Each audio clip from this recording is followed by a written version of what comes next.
Hello everybody, my name is Militsa or just Millie.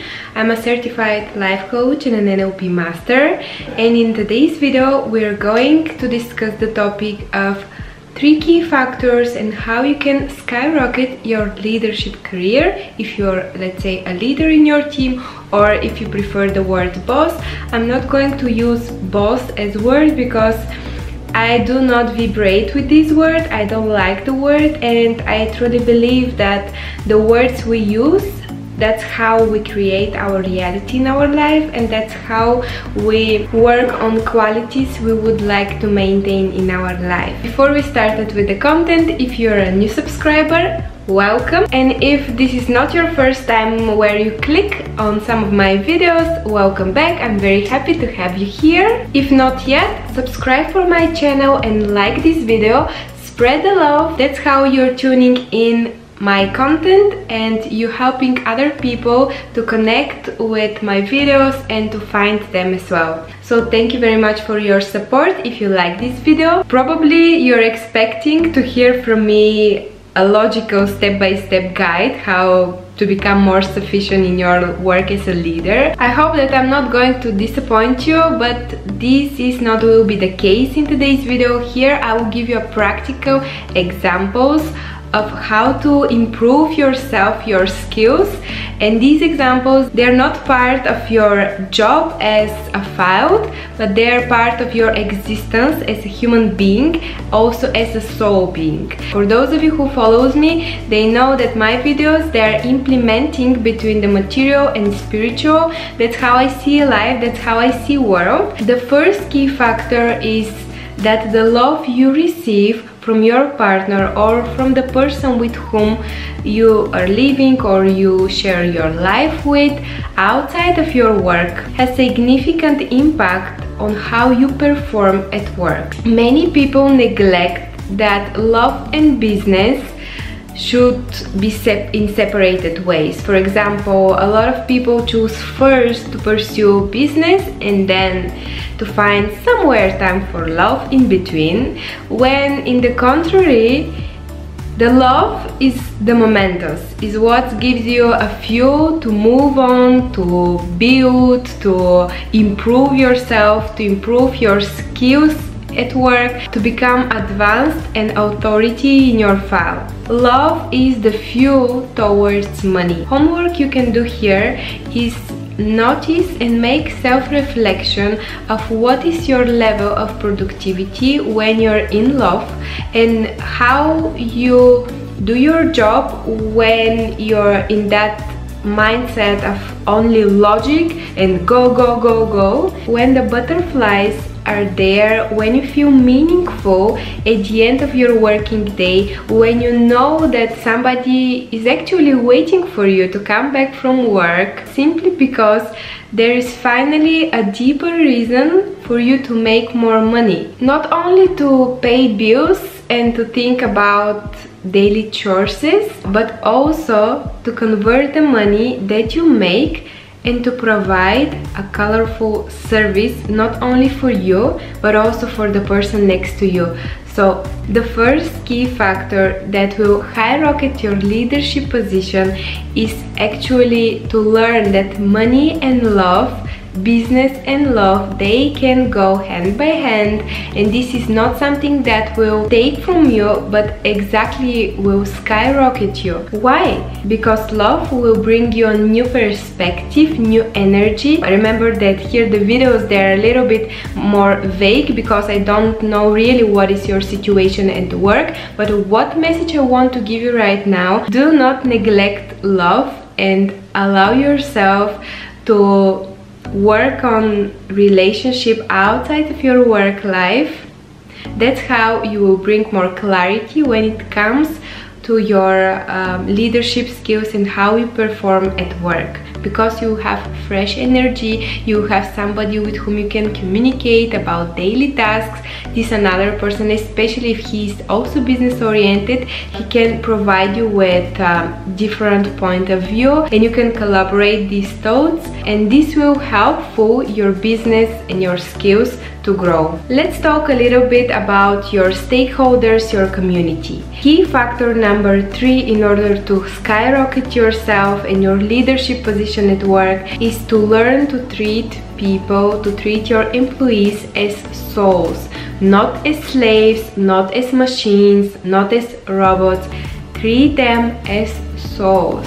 Find projects that are in line with their personalities and the best match their interests and talents. Make sure that the people with whom you work, your stakeholders, your community, they're heard and they feel secure in your company. They feel that they can trust you, they feel that they can speak with you, whatever is hidden inside of them. And probably right now you say me, Millie, I'm not a life coach like you, I'm not a psychotherapist.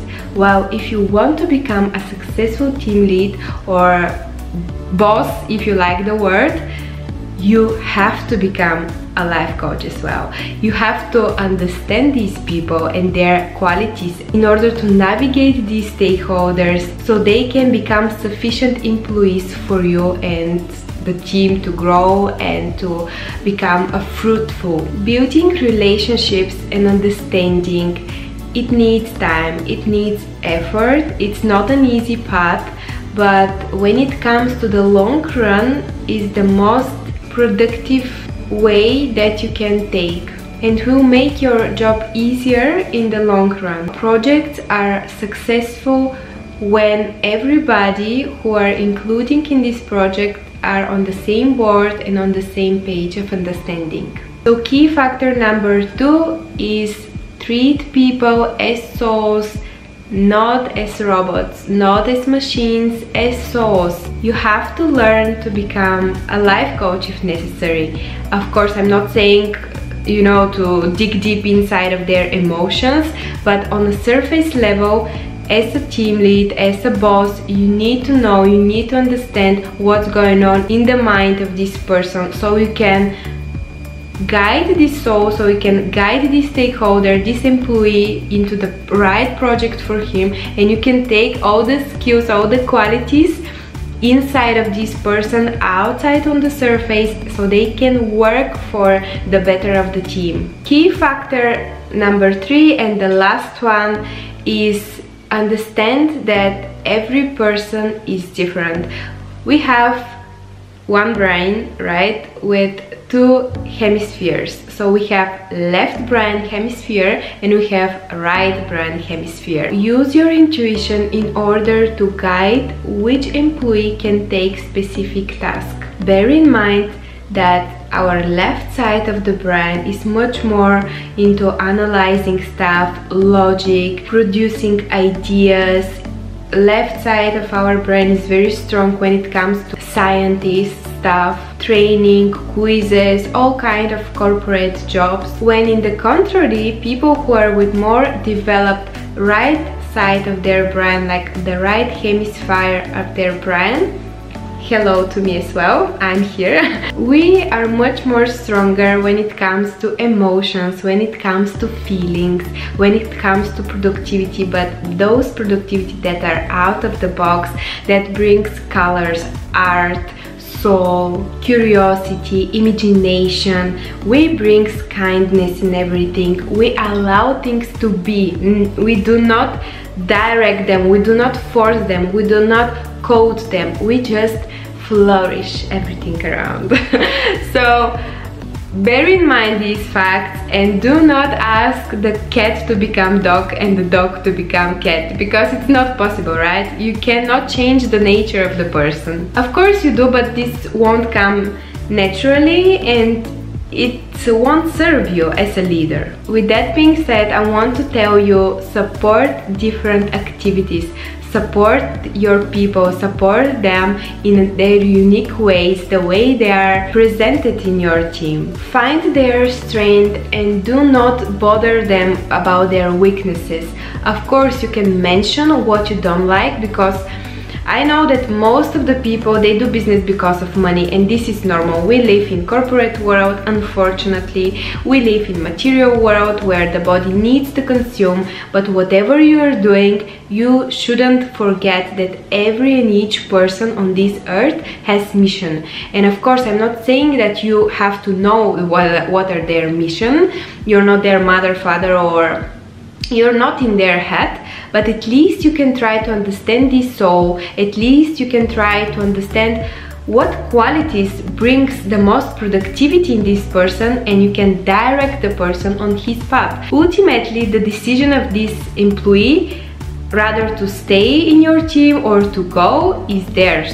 Exactly. But what you can do to keep them is to allow them to show who they are, not to suppress their creativity if they're creative, or not to urge them to become those IT huge brain out there and to born ideas every day, when probably this person is strong in something else, let's say in copywriting or creating leads or contacting customers. I know that it's broad, and in one video I cannot sum all the information because I do not know what is your specific path that you are on it. My goal with this video is to show you different way of thinking and to trigger new perceptions inside of your mind. In order to wrap up this video, I would like to sum up the 3 key factors, which first one is do not choose business over love, rather take them both and enjoy the full package. Second, treat your employees and stakeholders as souls, not as a robot and as a slave. And number 3 key factor is people are not the same. Do not try to make the cat dog and the dog cat. We have 2 brain hemispheres. One, the left one, is stronger in analyzing, the right one is stronger in creativity and art. Leverage between both of them will make you skyrocket in your leadership position. Am I saying that everybody will like you? Well, no, this is not possible. Can I say that you will understand people much better and you will become easygoing when it comes to navigating different kind of people? Absolutely yes. Use your intuition and play around with what you have. This was everything from me, lovely people. Thank you very much for your time spent on my video. Very soon I'm going to launch my own website with coaching services, both life coaching and NLP. I will have one package for 4-week services as well as one-time session for those of you who are interested to work with me. Stay tuned for more information coming on your way. I hope to see you in my next video.